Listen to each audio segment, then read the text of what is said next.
Hi welcome to S V Y Karnataka updates ಚಾನಲ್ಗೆ ಸ್ವಾಗತ ಸುಸ್ವಾಗತ. ಈ ವಿಡಿಯೋದಲ್ಲಿ KCET 2024 ಸ್ಟೂಡೆಂಟ್ಸ್ ಎರಡು ಗ್ರೇಟ್ ನ್ಯೂಸ್ ಬಂದಿದೆ. ಸ್ಟೂಡೆಂಟ್ಸ್ ಹ್ಯಾಪಿನೆಸ್ ಈಗ ತುಂಬ ಆಗ್ತಿದೆ. ಓಕೆ, ಪ್ಲೀಸ್ ಆ great news, students happy news ಅನ್ನು ತಿಳಿದುಕೊಳ್ಳೋಕೆ ಮುಂಚೆ ನೀವು ಏನಾದರೂ ನಮ್ಮ ಚಾನಲ್ ಅನ್ನು ಮೊದಲನೇ ಬಾರಿ ವಿಸಿಟ್ ಮಾಡ್ತಾ ಇದ್ದರೆ ದಯವಿಟ್ಟು ಚಾನಲ್ ಅನ್ನು ಸಬ್ಸ್ಕ್ರೈಬ್ ಆಗಿ, ಹಾಗೆಯೇ ಬೆಲ್ ಐಕನ್ ಅನ್ನು ಪ್ರೆಸ್ ಮಾಡಿ, ಆಲ್ ಆಪ್ಷನ್ ಅನ್ನು ಕ್ಲಿಕ್ ಮಾಡಿ. ಪ್ರತಿಯೊಂದು ಇನ್ಫಾರ್ಮೇಷನ್ ನಿಮ್ಮ ಮೊಬೈಲ್ಗೆ ನೋಟಿಫಿಕೇಶನ್ ಮುಖಾಂತರ ತಲುಪ್ತಾ ಇರುತ್ತೆ. ಯಾವುದಾದರೂ ಹೆಲ್ಪ್ಫುಲ್ ಇನ್ಫಾರ್ಮೇಷನ್ಸ್ ನೀಡಿ ನಿಮ್ಮ ಮೊಬೈಲ್ಗೆ ನೋಟಿಫಿಕೇಶನ್ ಮುಖಾಂತರ ಬಂದರೆ ನೀವು ಸಬ್ಸ್ಕ್ರೈಬ್ ಮಾಡಿ, ಬೆಲ್ ಐಕನ್ ಅನ್ನು ಪ್ರೆಸ್ ಮಾಡಿ, ಆಲ್ ಆಪ್ಷನ್ ಅನ್ನು ಕ್ಲಿಕ್ ಮಾಡಿ ಇಟ್ಟುಕೊಂಡ್ರೆ ಸಾಕು. ಪ್ರತಿಯೊಂದು ಅಪ್ಡೇಟ್ ಮೆಸೇಜ್ ಮುಖಾಂತರ ಬರ್ತಾ ಇರುತ್ತೆ. ಯಾವುದಾದ್ರೂ ಒಂದು ಹೆಲ್ಪ್ ನೀಡ್ತಾ ಇರುತ್ತೆ ಅಷ್ಟೇ. ಓಕೆ, ನನ್ನ ಉದ್ದೇಶ. ನೀವು ಏನು ಮಾಡ್ತೀರಾ ನಿಮ್ಮ ಇಷ್ಟ. Okay, please like and share with more friends. Okay, ಈಗ great news one for students happiness. ಈಗಾಗಲೇ ನಮ್ಮ KCET ಮತ್ತು ನೀಟ್ 2024 ಸೆಕೆಂಡ್ ರೌಂಡ್ದು ಫೈನಲ್ ರಿಸಲ್ಟ್ಸ್ ಬಿಡುವ ಟೈಮ್ ಹತ್ತಿರ ಬಂತು. ಹೌದು, ಹಾಗಾದರೆ ಅವಾಗಲೇ 2.5 ಡೇಸ್ ಆಯಿತು. ಇನ್ನೂ ನಮ್ಮ KEAದವರು ಎಂತಹ ನೋಟಿಸ್ ಅನ್ನು ರಿಲೀಸ್ ಮಾಡಿಲ್ಲ. ಬಟ್ ಅವರು ಹೇಳಿರುವಂತಹ ಮಾಹಿತಿ ಏನು ಅಂದರೆ, ಸಂಡೇ 22 ಸೆಪ್ಟೆಂಬರ್ 2024 ಈವ್ನಿಂಗ್ 4 o'clockಗೆ ನಿಮ್ಮ ಸೆಕೆಂಡ್ ರೌಂಡ್ ರಿಸಲ್ಟ್ಸ್ದು KCET ಮತ್ತು ನೀಟ್ದು ನಾವು ವೆಬ್ಸೈಟ್ಗೆ ಬಿಡ್ತೀವಿ, ನೀಟ್ ಚೆಕ್ ಮಾಡಿಕೊಳ್ಳಿ ಅಂತ ಒಂದು ಇನ್ಫಾರ್ಮೇಷನ್ ಆದರೆ ತಲುಪ್ತು. ಓಕೆ, ಹಾಗಾದರೆ ಇದು ಫಿಕ್ಸ್ ಕನ್ಫರ್ಮ್ ಆಗುತ್ತಾ? ಓಕೆ, ಅವರು ಏನು ಹೇಳ್ತಾರೆ, ಮೊನ್ನೆ ಏನಂತ ಹೇಳಿ ಪ್ರೊಫೆಷ್ನಲ್ ಬಿಟ್ಟಿದ್ದು ಆಲ್ಮೋಸ್ಟ್ಲಿ ವೆಡ್ನೆಸ್ಡೇ ಆರ್ ಥರ್ಸ್ಡೇ ಆಗಿರಬೇಕು. ಓಕೆ, ಆ ಪ್ರೊಫೆಷ್ನಲ್ ಬಿಟ್ಟ ನಂತರ 2 ಡೇಸ್ಗೆ ಬಂದುಬಿಡ್ಬೇಕಲ್ವಾ? ಮತ್ತು ಏಕೆ ಬಂದಿಲ್ಲ? ಸ್ವಲ್ಪ ಲೇಟ್ ಆದರೆ ಆಗುತ್ತೆ. ಓಕೆ, ಇದರಲ್ಲಿ ವಿದ್ಯಾರ್ಥಿಗಳಿಗೆ ಗ್ರೇಟ್ ನ್ಯೂಸ್ ಏನು ಅಂದರೆ, ಈ ಸಂಡೇ 4 o'clock ಈವ್ನಿಂಗ್ಗೆ ಬರ್ತಾ ಇದೆ ರಿಸಲ್ಟ್ಸು. ಚೆಕ್ ಮಾಡೋಕೆ ರೆಡಿ ಇರ್ರಿ. ನೀವು ಏನು ಫೀಲ್ ಆಗ್ತೀರಂದರೆ, ನನಗೆ ಇಂತಹ ಬ್ರಾಂಚೇ ಅಲರ್ಟ್ ಆಗಿದೆ ಮತ್ತು ನನಗೆ ಇಂತಹ ಕಾಲೇಜೇ ಅಲರ್ಟ್ ಆಗಿದೆ, ಇಷ್ಟನೇ ಇಲ್ಲ, ಏನು ಮಾಡಬೇಕು ಸರ್, ಮತ್ತೆ ನನಗೆ ಅಂತಹ ಪರಿಸ್ಥಿತಿ ಬಂತು, ಫುಲ್ ಬಾಧೆ ಪಡ್ತಿದ್ದೀನಿ ಸರ್ ಅಂತ ನೀವು ಹೇಳಬಹುದು. ಆ ಕ್ವಶನ್ಸ್ ಕೇಳ್ತೀರಾ, ಹೌದಾ? ಅದಕ್ಕೋಸ್ಕರ ನೀವು ಏನು ಚಿಂತೆ ಪಡಬೇಡಿ.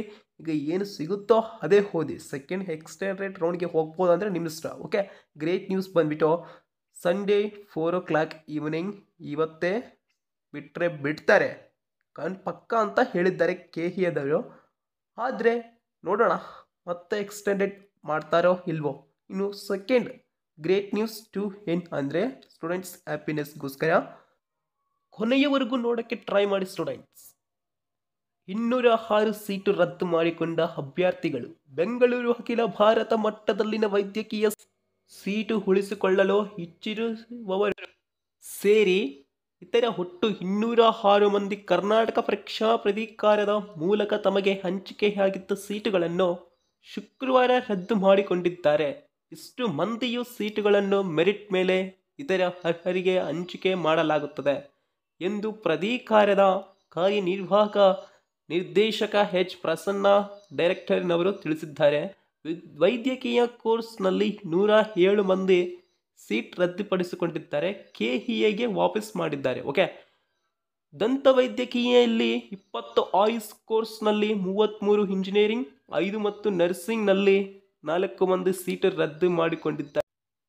ಎರಡನೇ ಸುತ್ತಿನ ಸೀಟು ಹಂಚಿಕೆಗೆ ರೀರನ್ ಮಾಡಲು ಆರಂಭಿಸಿದ್ದು ಅನಂತರ ಫಲಿತಾಂಶ ಪ್ರಕಟಿಸಲಾಗುತ್ತದೆ ಎಂದು ವಿವರಿಸಲಾಗಿದೆ. ನೋಡ್ರಿ ಸ್ಟೂಡೆಂಟ್ಸ್, ಇಲ್ಲಿ ಒಂದು ಗ್ರೇಟ್ ನ್ಯೂಸ್ ಇದ್ದ ಹಾಗೆ, ಆದರೆ ಇದು ಗ್ರೇಟ್ ನ್ಯೂಸ್ 2 ಆಗಿತ್ತು. ಓಕೆ, ಇಲ್ಲಿ ಸ್ಟೂಡೆಂಟ್ಸ್ ಏನು ಮಾಡಿದ್ದಾರೆ, 206 ಸೀಟುಗಳನ್ನು ರದ್ದು ಮಾಡಿಕೊಂಡಿದ್ದಾರೆ. ಹೌದಾ? ನಾನು ಎಲ್ಲ ಓದಿ ತಿಳಿಸ್ಕೊಟ್ಟಿದ್ದೀನಿ.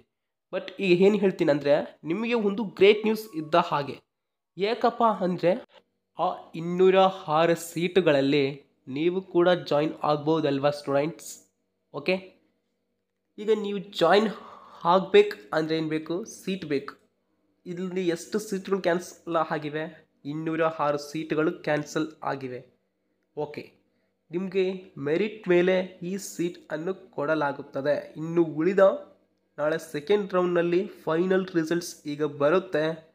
ನೆಕ್ಸ್ಟ್ ನಿಮಗೆ ಸೀಟ್ ಅಲಾಟ್ ಆಗುತ್ತೆ. ಓಕೆ, ಇನ್ನು ಮತ್ತೆ ನಿಮಗೆ ಇಲ್ಲಿ ಗ್ರೇಟ್ ನ್ಯೂಸ್ 3 ಅಂಥದ್ದೇ, ಒಳ್ಳೆಯ ಬ್ರಾಂಚ್ ಮತ್ತು ಕಾಲೇಜ್ಗಳು ಸಿಗುವ ಸಾಧ್ಯತೆ ಇದೆ. ಏಕೆಂದರೆ ಕೆಲವು ಸ್ಟೂಡೆಂಟ್ಸ್ ಕ್ಯಾನ್ಸಲ್ ಮಾಡಿದ್ದಾರೆ ಅಲ್ವಾ ಸೀಟ್ಸ್, ಆ ಸೀಟ್ಸ್ ನಿಮಗೆ ಅವೈಲೇಬಲ್ ಆದರೆ ಆಗಬಹುದು, ಆಗುವ ಸಾಧ್ಯತೆ ಕೂಡ ಇದೆ.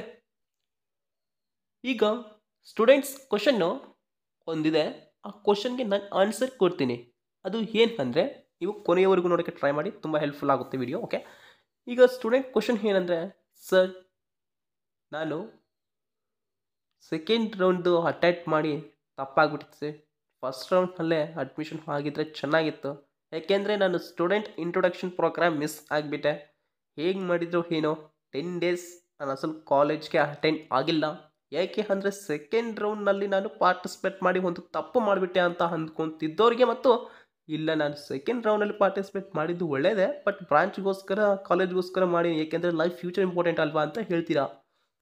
ಓಕೆ ಸ್ಟೂಡೆಂಟ್ಸ್, ಹೌದು, ಒಂದು ನೀವು ಸ್ಟೂಡೆಂಟ್ ಇಂಟ್ರೊಡಕ್ಷನ್ ಪ್ರೋಗ್ರಾಮ್ಗೆ ಅಟೆಂಡ್ ಆಗಿಲ್ಲ ಅಂತ ಫೀಲ್ ಆಗಬೇಡಿ. ಏಕೆ ಅಂದರೆ ಡೈರೆಕ್ಟ್ ನೀವು ಕ್ಲಾಸಸ್ ಸ್ಟಾರ್ಟ್ ಆದಾಗ ಒಂದು 5 to 10 ಡೇಸ್ ಒಳಗಡೆ ಕಾಲೇಜ್ಗೆ ಹೋಗ್ತೀರಾ, ಹೌದಾ. ಈಗ ಏನಿರುತ್ತೆ ಸ್ಟೂಡೆಂಟ್ ಇಂಟ್ರೊಡಕ್ಷನ್ ಪ್ರೋಗ್ರಾಮ್, ಅದು 10 ಡೇಸ್ ಆರ್ 11 ಡೇಸ್ ನಡೆಯುತ್ತೆ.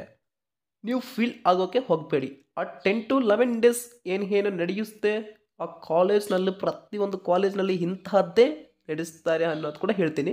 ಕೊನೆಯವರೆಗೂ ನೋಡೋಕ್ಕೆ ಟ್ರೈ ಮಾಡಿ, ನಿಮ್ಮ ಫ್ರೆಂಡ್ಸ್ಗೂ ಖಚಿತ ಶೇರ್ ಮಾಡಿ.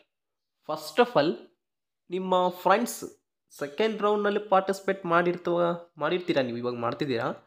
ಹಾಗಾದರೆ ನಿಮ್ಮ ಫ್ರೆಂಡ್ಸ್ ಇರ್ತಾರೆ, ಫಸ್ಟ್ ರೌಂಡ್ಗೆ ಜಾಯಿನ್ ಆಗಿ ಅಡ್ಮಿಷನ್ ಪ್ರಾಸೆಸ್ಸನ್ನು ಕಂಪ್ಲೀಟ್ ಮಾಡಿ ಕಾಲೇಜ್ಗೆ ಹೋಗ್ತಿರುವ ಫ್ರೆಂಡ್ಸ್, ಸೆಕೆಂಡ್ ರೌಂಡ್ಗೆ ಮತ್ತು ಫಸ್ಟ್ ರೌಂಡು ಇಬ್ಬರು ಫ್ರೆಂಡ್ಸ್ ಅನ್ಮತ್. ಆವಾಗ ಆ ಫ್ರೆಂಡ್ ಏನಂತ ಹೇಳಿರ್ತಾನೆ, ನಮ್ಮ ಕಾಲೇಜ್ನಲ್ಲಿ ಜಾಯಿನ್ ಆಗಿದ್ದು ಬೆಸ್ಟ್ ಆಯಿತು, ಚೆನ್ನಾಗಿ ನಡೀತಿದೆ ಅಲ್ಲ, ಇನ್ನು ಸ್ಟೂಡೆಂಟ್ಸ್ ಇಂಟ್ರೊಡಕ್ಷನ್ ಪ್ರೋಗ್ರಾಮ್ ನಡೀತಿದೆ present, next 10 or 11 days next classes start ಆಗ್ತವೆ, ಲ್ಯಾಬ್ಸ್ ಸ್ಟಾರ್ಟ್ ಆಗ್ತವೆ ಅಂತ ಹೇಳಿರ್ತಾರೆ. ಓಕೆಪ್ಪ, ಹಾಗಾದರೆ ಅದು ಹೇಗೆ ನಡೆಯುತ್ತೆ ಅಂತ ಕ್ವಶನ್ 100% ನೀವು ಕೇಳ್ತೀರಾ ಸೆಕೆಂಡ್ ರೌಂಡ್ ಸ್ಟೂಡೆಂಟ್ಸು, ನಿಮ್ಮ ಫ್ರೆಂಡ್ಸ್ನು. ಆ ಕ್ವಶನ್ಗೆ ನಾನು ಆನ್ಸರ್ ಕೊಡ್ತಿದ್ದೀನಿ, ಕೊನೆಯವರೆಗೂ ನೋಡೋಕ್ಕೆ ಟ್ರೈ ಮಾಡಿ. ಈಗ ಒಂದು ದೊಡ್ಡ ರೂಮ್ ಅಂದ್ಬಂತು, ಓಕೆ, ಬಿಗ್ ರೂಮ್. ಆ ಬಿಗ್ ರೂಮ್ನಲ್ಲಿ students, okay, next sirs and madams, non lecturers and lecturers, ಇವರು ಎಲ್ಲರೂ ಕಂಡಕ್ಟ್ ಮಾಡಿ, ಓಕೆ, ಮೈಕ್ನಲ್ಲಿ ಮಾತಾಡ್ತಾರೆ. ಅದು ಯಾವುದಾದ್ರೂ ಒಂದು ಇನ್ಫಾರ್ಮೇಷನ್ ಅನ್ನು ನೀಡ್ತಿರ್ತಾರೆ, ಹೀಗೆ ಇರಬೇಕು, ಸ್ಕಿಲ್ಸ್ ಡೆವಲಪ್ಮೆಂಟ್ ಮಾಡ್ಕೋಬೇಕು, ಚೆನ್ನಾಗಿ ಓದ್ಕೊಳ್ಬೇಕು ಅಂತ. ನೆಕ್ಸ್ಟ್ ಕ್ರಿಯೇಟಿವ್ ಆರ್ಟ್ಸ್ ಅಂತ ಒಂದು ಇರುತ್ತೆ ಅನ್ಮಾತು. ಕ್ರಿಯೇಟಿವ್ ಆರ್ಟ್ಸ್ ಅಂದರೆ ನಾರ್ಮಲ್ ಆಗಿ ಕಬಡ್ಡಿ, ವಾಲಿಬಾಲ್, ಥ್ರೋಬಾಲ್ ಇಂಥವು, ಮತ್ತು ಸಿಂಗಿಂಗ್, ಡ್ಯಾನ್ಸಿಂಗ್, ಎನಿ ಎಕ್ಸೆಟ್ರಾ ಇಂಥವು ಎಲ್ಲ ನಡೆಸ್ತಾರೆ. ಪಾರ್ಟಿಸಿಪೇಟ್ ಮಾಡಿ ಪ್ರಾಕ್ಟೀಸ್ ನೆಕ್ಸ್ಟ್ ಸ್ಟೇಜ್ ಮೇಲೆ ಆಡಿಸ್ತಾರೆ ಅನ್ಮಾತು. ಕೆಲವು ಕಾಲೇಜುಗಳಲ್ಲಿ ಗೌರವದಿಂದ ಸ್ಟಾರ್ಟಿಂಗ್ ಹೀಗೆ ನಡೆಸುತ್ತಾರೆ ಅನ್ಮಾತು. ಓಕೆ ಓಕೆ ಸ್ಟೂಡೆಂಟ್ಸ್, ಇದಿಷ್ಟು ಇನ್ಫಾರ್ಮೇಷನ್ ಆಯಿತು. Please do channel subscribe and like. Thank you.